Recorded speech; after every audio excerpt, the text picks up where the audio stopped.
Students, today we are going to start the syllabus of O levels 5090 and chapter 1, part 1. Topic is cells, in which we will discuss both types of cell, animal cell and plant cell.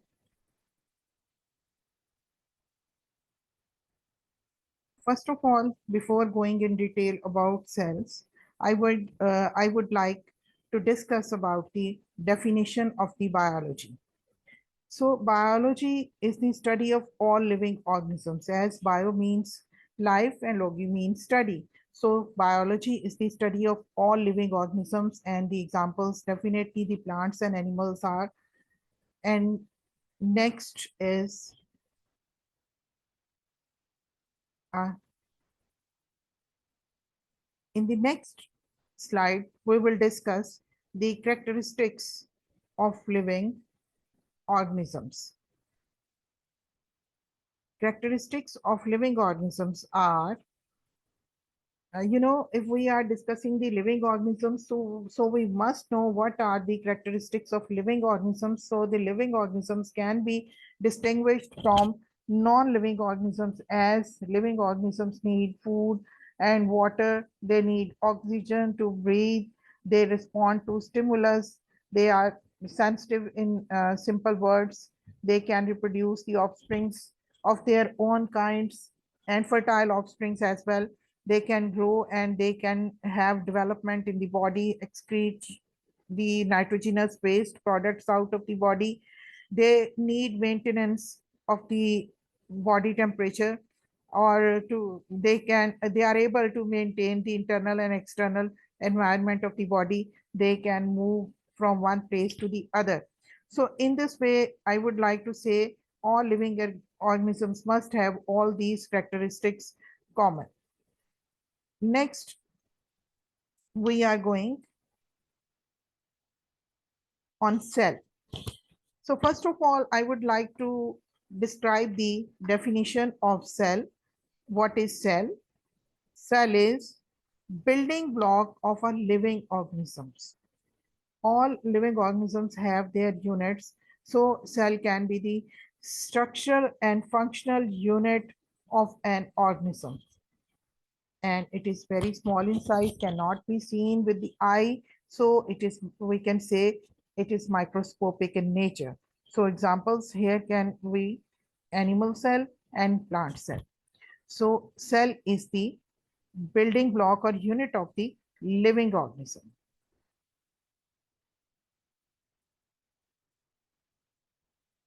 Here, students, you can see the structure of a cell, which is shown over there. Two diagrams are there. One is of animal cell and second one is of the plant cell.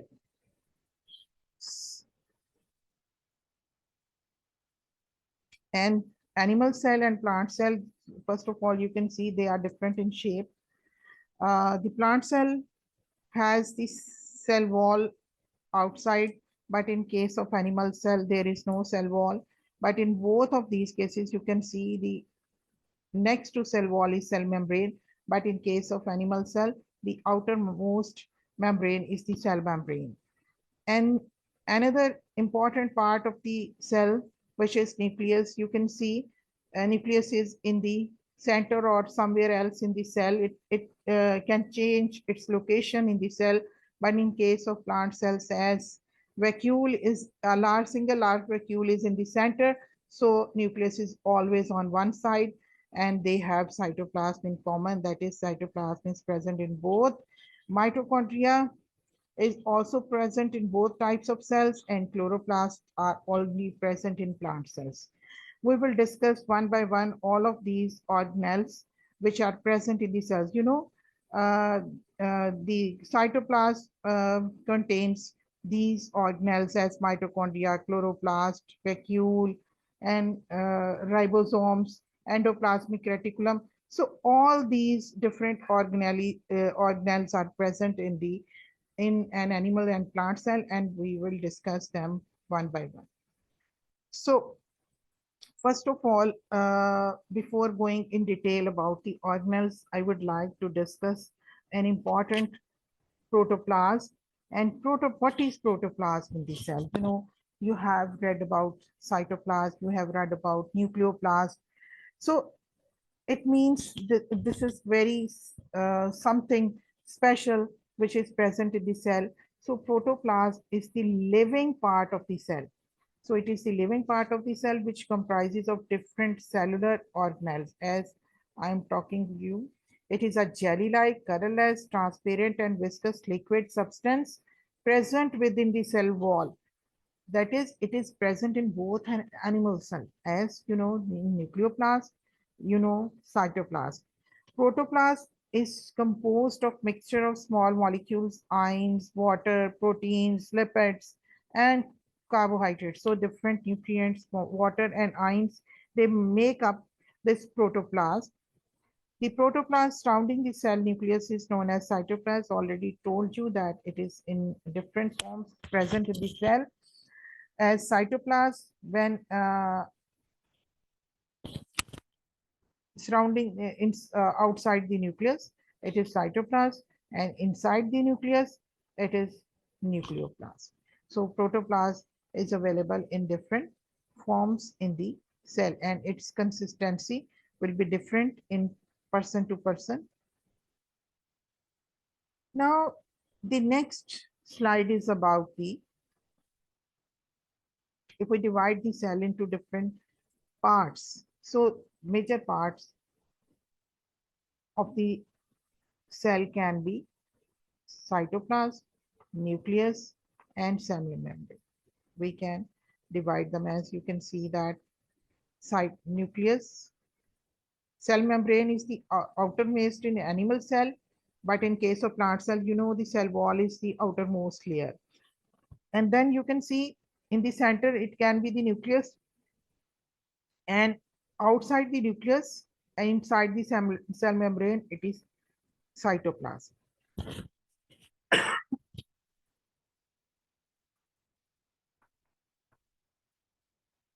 Cell membrane and nucleus. So in this way, we are able to divide the cell into three major parts. Now I would like to move towards the next slide, in which we will discuss the different common features of the cytoplasm. That is, cytoplasm is a thick solution. Thick solution, you can sometimes you can say that it is very light, but its consistency is it can be different in different you can say cells that fills up each cell and is enclosed by a cell membrane. Cytoplasm is enclosed by a cell membrane, whether it is an animal or plant. So cytoplasm is present inside the cell membrane and outside the nucleus. It is mainly composed of, again, the composition of the cytoplasm is, it is water, salts, and protein. The cytoplasm includes all of the materials inside the cell and outside of the nucleus. It contains subcellular structures called organelles. Organelles which are smaller than a cell and they are part of the cells. So they are all present in the cytoplasm. So they are called as cell organelles. I would like to move towards the next slide, which is the major part of the cell, the nucleus. Nucleus is the major part of the cell, which is present in animal cell. It can be in the center, but in case of plant cell, it is on one side because of the cell sap, which is in the center. So nucleus is called as the control center of the cell because it contains control center and because it contains DNA. DNA deoxy. What is DNA? DNA is the deoxyribonucleic acid, which is hereditary material. And students, this nucleus is also surrounded by a double membrane. It is also partially permeable membrane. Usually the easiest organelles to see under a microscope. It can be seen under a microscope. Usually it is one in one cell. So nucleus is the major part. I repeat again, it is the control center of the cell. It contains DNA or the hereditary material, which is deoxyribonucleic acid. It has double membrane. It has nucleoplasm inside. It has nucleoplasm inside. It has nucleolus as well. And usually it is present in one cell. So the outermost membrane is nuclear membrane. I would like to show it clearly in the next slide, in which I will show you different part of the nucleus. Here you can have the clear picture of nucleus in this slide. Nucleolus, chromatin network. This is the chromatin network and nuclear membrane, nuclear pore, and chromatin is actually the DNA. At the time of cell division, this chromatin fiber or network which is present inside the nucleus. At the time of cell division, it takes the proper shape of the chromosomes. So they are condensed when there is no cell division. They are present in this form, in the form of chromatin fibers or chromatin network, and nucleolus is also present, which can be in 1 to 6 in different types of nuclei.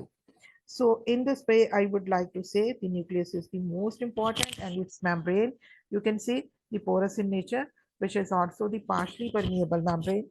Partially permeable membrane means which allows some molecules to pass through it. It will not allow all molecules to pass or go out of the cell. So nucleus is very important part of the cell.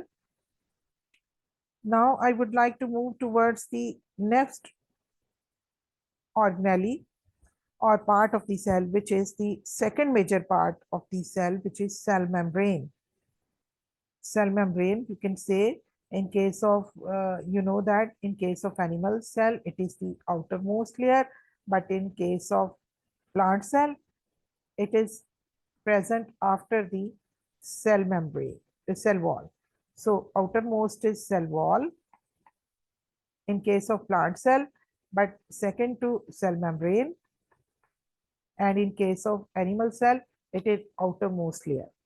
So cell membrane is also called as the plasma membrane. It is also called as the plasma membrane. It's a double layer of lipids and proteins that surround a cell and separate the cytoplasm from its surrounding environment. Already told you that what is meant by partially permeable membrane, the layer which is present around the nucleus. So same cell membrane and nuclear membrane, they are selectively permeable membranes or partially permeable membranes. Both of these words can be used when you are going to define the partially or selectively permeable membranes.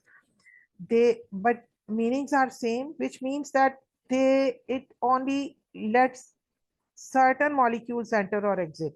That is, some of the molecules can enter into the cell or leave. Only small molecules, simply we can say that small molecules can enter into the cell or they can leave the cell, but larger molecules will not pass through this cell membrane.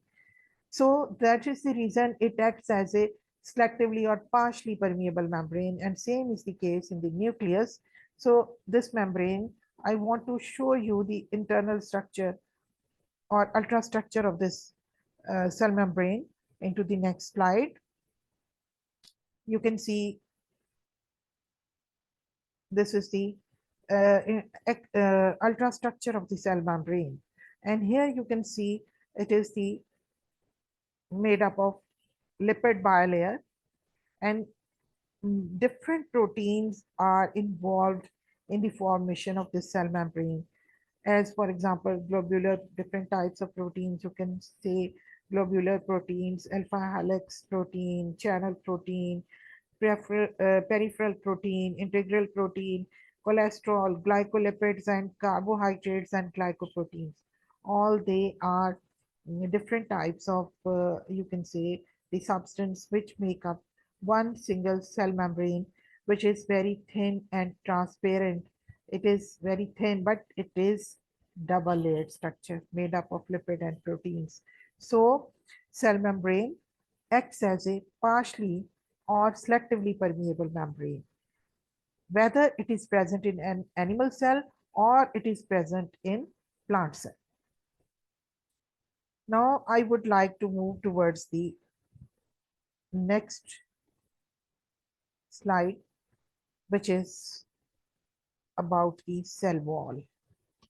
Cell wall, which is only present in plant cell, the outermost thick layer,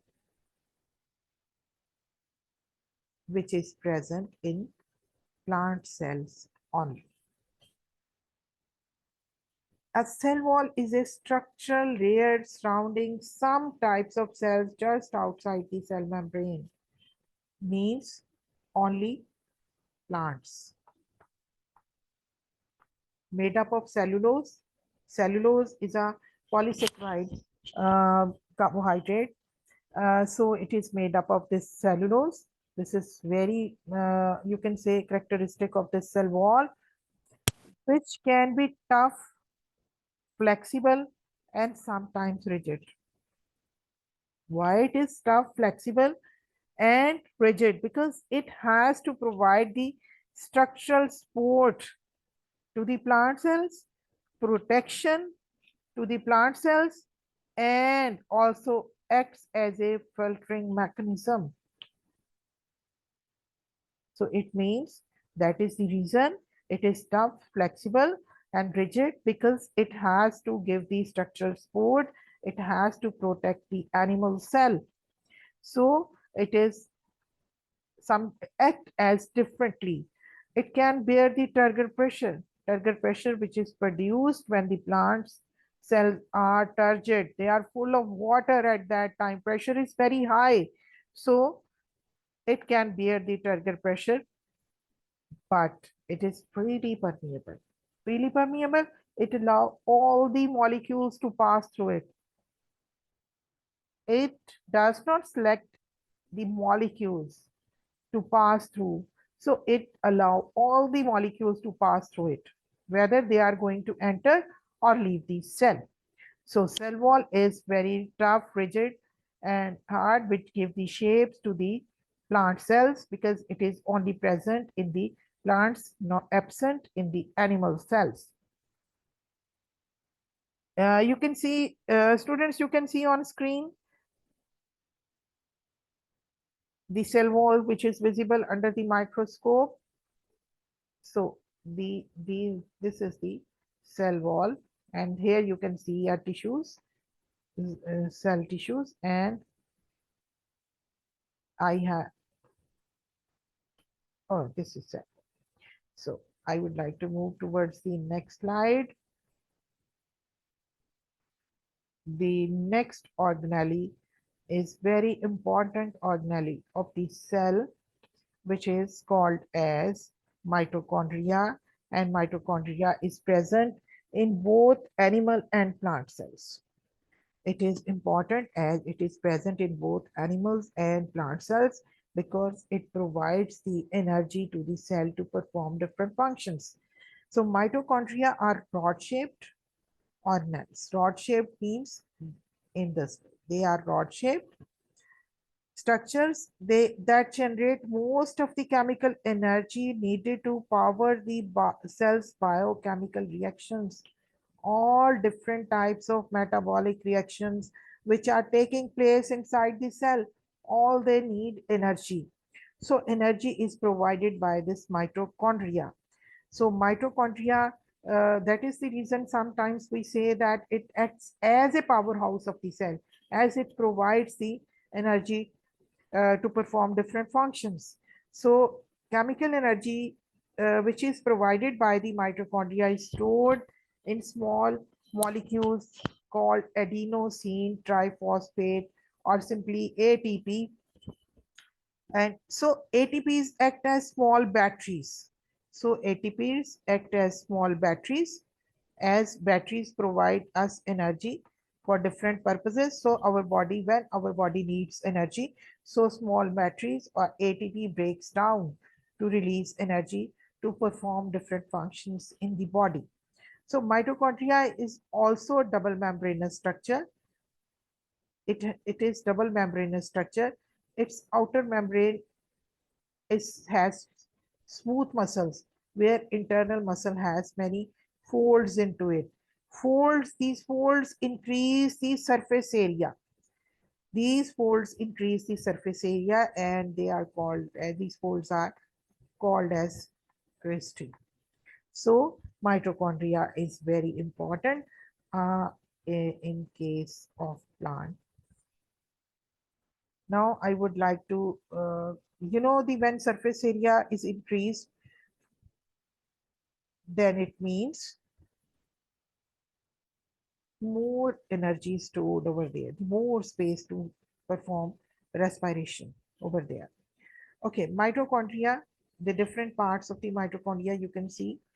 Uh, Outer membrane, and this is the inner membrane, which has these folds, which are cristae, and this is called as matrix, and ribosomes are also present. ATP synthase is an enzyme which helps in the formation of ATP molecule, and intermembranous space is there, which is present between the two membranes. And during respiration, many of the functions takes place over here. It is an important part at that time. The mitochondria has its own DNA. The mitochondria has its own DNA, and ribosomes are also there to synthesize the protein. So in this way, I would like to say the mitochondria plays a very important role in respiration and to providing the energy for the metabolic reactions of the cell. Now I would like towards the next organelle, which is vacuole. Vacuoles, again, they are membrane bound sacs within the cytoplasm of the cell. Cytoplasm of the cell, they have not distinguished that, but I would like to say that in case of animal, many small vacuoles are present. Many small vacuoles are present, but in case of plant cell, a single large vacuole is present in the center. A single large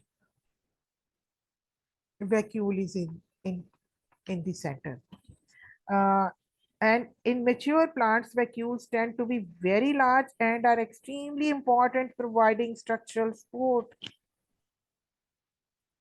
They are single, large, and providing structural support, as well as serving functions such as storage. What they store inside? They work as storage, waste disposal, protects the plant cell, and they also involved in the growth of the cell. Large vacuoles are also, in case of plant cells, they have membrane which is called as tonoplast. And inside this is cell sap in case of plant cell. Inside the vacuole is cell sap, and cell sap, what it has inside: sugar, salts, and amino acid. The cell sap has sugar, salts, and amino acids. So this, it was all about the plant cell, but in case of animal cells, small, many vacuoles are present. Some of them stores food, some of them stores waste products. So sometimes they are, you can say, breakdown, and new cell vacuoles are also can be formed over there. So in this way, they are very helpful in case of plant cells only. So here in plant cells, you can say the vacuole outermost layer, which is partially permeable membrane, that is tonoplast and cell sap contain many um, nutrients in. So tonoplast will act as partially permeable,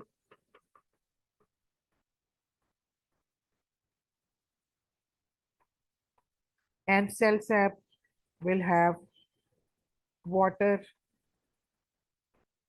ions, and nutrients. Nutrients means carbohydrates, amino acids, and fats as well. So in this way, the vacuole play a very important role in both animals and plant cells, especially in plants.